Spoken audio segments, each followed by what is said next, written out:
It's too late for homesteading. Oh, I don't have land for homesteading. It's not possible for me to homestead. I have no talent. I can't do this. I don't know what I'm doing. I can't do homesteading because I don't have the tools. These are only things that I hear all the time. All the time I hear, I can't homestead. It's not possible for me. I don't have land. I can't do it. Well, or the best, it's too late now to start homesteading.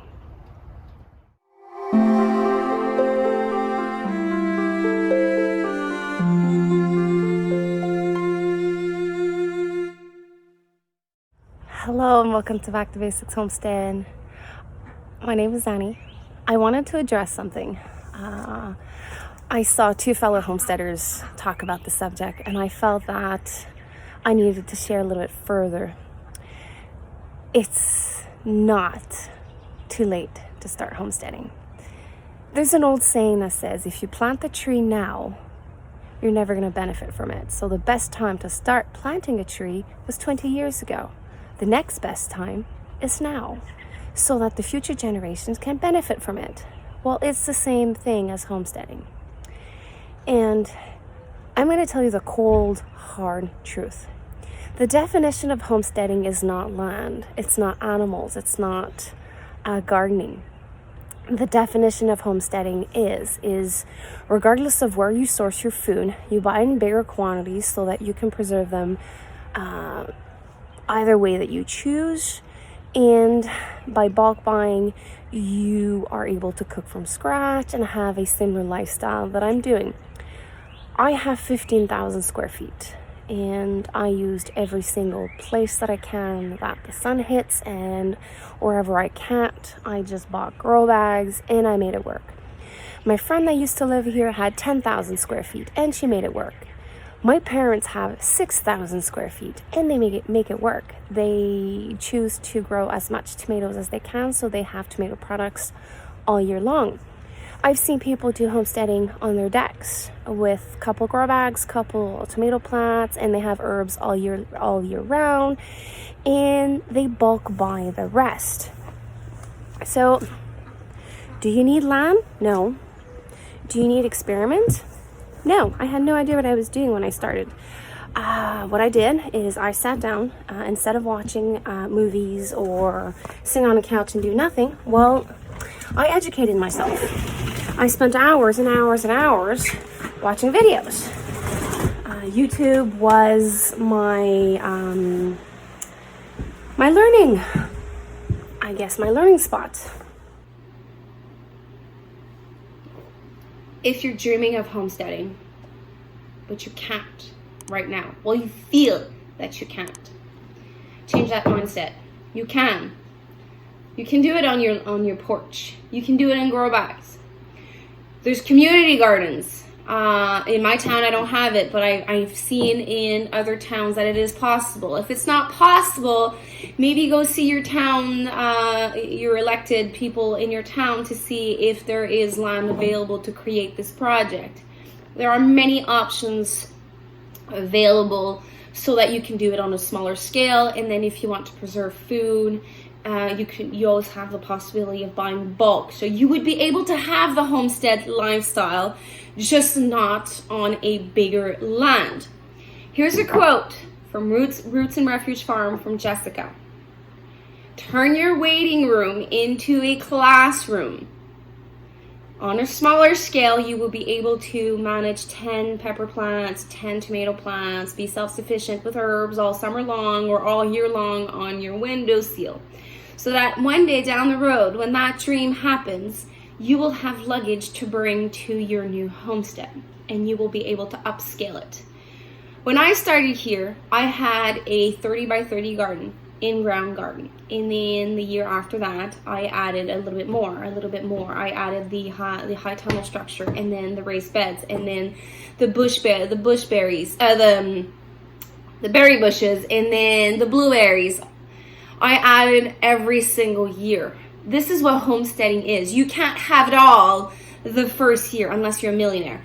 So every single year I've added more, then learn more, then failed with other things, and then learn from that, and then grow with that experiment.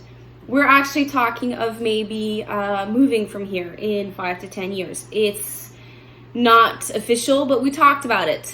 Talked about having this on a bigger scale. But like, we have no idea how we're going to make this work because buying land right now is super expensive. So we've put it on the table. We're going to dream about it, talk about it, figure out how we can do it, and figure out the logistics of moving a homestead, a semi-small homestead. So I'm going to give you tips if you want to do this. First, don't be too hard on yourself. Try to make it work where you are now. Second, meet farmers, meet homesteaders, meet gardeners, meet preserve people. Build community, because once you figure out that you're not the only one that wants this lifestyle, doing this lifestyle together with a friend makes it easier.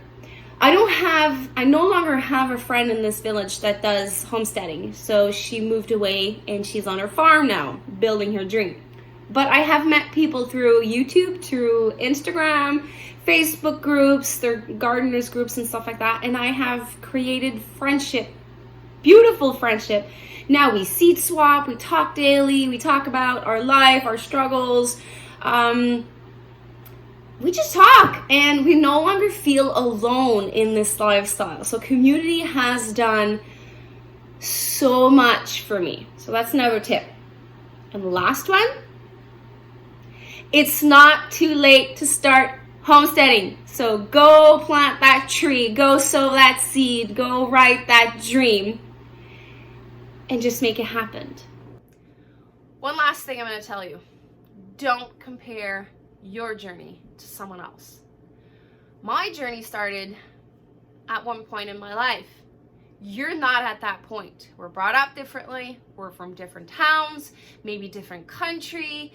I'm from a family of 5. You can be from a family of 3 or an adoptive child. You are not where I am. So please don't do that to yourself. You're going to add more pressure to you, and you're not going to enjoy the process. So please enjoy every single step of your journey and embrace your journey. And community will help you do that. My success and my failures, when I talk to another fellow, a homesteader or gardener, he or she shares his success and failures, and then we talk and we're like, oh my God, maybe if I tweak my system a little bit of your system and I add my flavor to it, I can make it work. So our journeys are similar, but they're different, and they can actually, when they're put together, be even better. Like, you create like this environment of ideas and potential success. When I started 5 years ago, I had to go on the curb and find things for free to build my system. I had no lights, and I had so many failures. But then on year 3, this is where I started having so much success. I've learned so much, and I was able to invest a little bit every year, adding a little bit more every year. But like, if you're brand new at this, you can look at winter sowing. You don't need all the lights. You can do a little bit of a window seal for your tomato plants, pepper plants, and look into winter sowing and see if you're able to just grab a couple of plastic containers like those. I don't have one here, but those milk jugs, water bottles, Pepsi bottles, Coke bottles, and try winter sowing. If you don't have space in your apartment, I'm sure on your balcony, if it's sunny, you can put those bottles there and just acclimate your seedlings in the summer so that you can transplant them. There are ways to make it work for your location. Sometimes we have to use our idea box to make it work, or Mr. Google, or a gardener group, or a homesteader group, a community, like I keep saying, to find those ideas to make it work for you. Don't be discouraged. Homesteading can't be done anywhere. I hope all this helps for in case you were discouraged, to understand that it's not too late to start homesteading. I thank you for passing by the homestead today. Take care. Bye.